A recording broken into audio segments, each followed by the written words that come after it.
Well, anti-Semitism in America is raging right now on college campuses. Yesterday, the presidents of universities appeared before Congress to give an account for failing to protect Jewish students.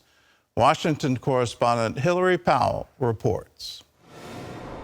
On Capitol Hill, an urgent plea for protection on college campuses. Well, on my way to class, I was greeted with chalk reading 90% of pigs are gas chambered. As a student, despite what my university says, I do not feel safe. Let me be clear, I do not feel safe. I don't want to have to keep advocating for Jewish student safety on campus. It's not my job. Students ask for help after surviving violent anti-Semitism on their campuses. Now, the presidents of MIT, Harvard, and the University of Pennsylvania had to answer for their schools' responses to an alarming surge in anti-Semitism. I know some Israeli and Jewish students feel unsafe on campus. As they bear the horror of the Hamas attacks, we know there is further work to do. Work like making sure the University of Pennsylvania educates on anti-Semitism. We are in the midst of making certain that all anti-bigotry efforts ensure education about anti-Semitism. I wonder if that type of education would have been in place at all of our college campuses before this, whether we would have seen the massive reactions that we have. Harvard University President Claudine Gay was asked about an ongoing federal civil rights investigation about possible violations of the Civil Rights Act of 1964. She declined to answer, but condemned anti-Semitism. Anti-Semitism is a symptom of ignorance, and the cure for ignorance is knowledge.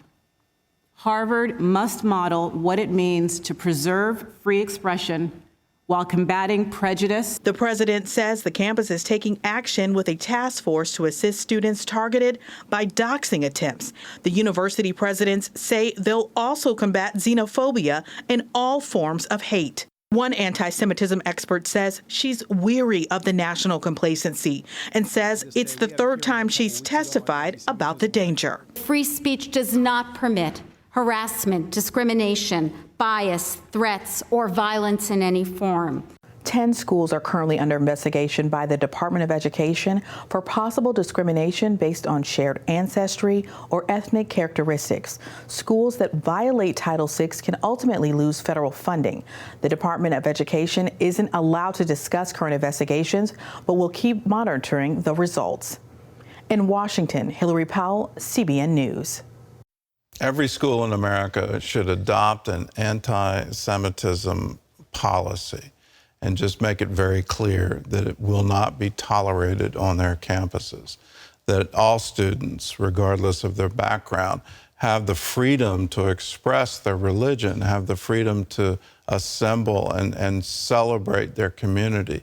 That should be an absolute. And in that, there should never be a call for genocide. You should never hear the slogan "from the river to the sea," because that's exactly what it means. It's a genocide.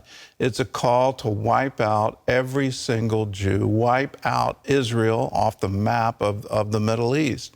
That's what that phrase means. And to see it paraded on college campuses, to see it in New York City, to see it in London, to see these protests in support of terror is absolutely mind-boggling to me. Let's get clear and let's have the moral clarity. What happened on October 7th should never happen, and it should never be celebrated here in America.